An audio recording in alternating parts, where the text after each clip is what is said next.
আজকের দিনে হাসপাতাল, ওষুধ, টেস্ট, ভ্যাকসিন সবকিছুই আমাদের হাতের মুঠোয়।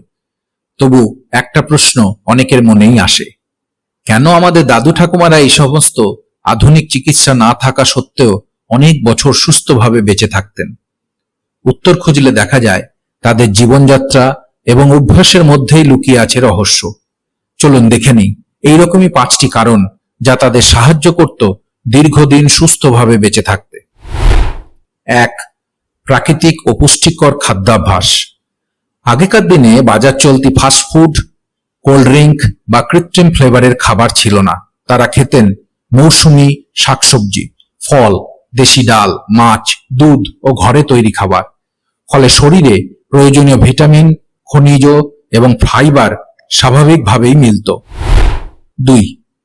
পরিশ্রমী ছিল ব্যায়াম। সকালে হাঁটা, মাঠে কাজ করা, গৃহস্থালির কাজ এইসবই ছিল তাদের প্রতিদিনের শারীরিক ব্যায়াম। এই নিয়মিত শারীরিক পরিশ্রম শরীরকে রাখত চনমনে ও রোগ প্রতিরোধ ক্ষমতা করত শক্তিশালী। 3. দূষণ ও কৃত্রিম রাসায়নিকের কম ব্যবহার। আগে বায়ু দূষণ, জল দূষণ ইত্যাদি আজকের মতো এতটা ছিল না। পরিবেশ তুলনামূলকভাবে ছিল নির্মল। সাথে কৃষিকার্যে রাসায়নিক সারের ব্যবহার প্রায় একেবারে ছিল না বললেই চলে। তাই খাবার ছিল অনেক বেশি নিরাপদ। 4. মানসিক শান্তি ও সামাজিক বন্ধন।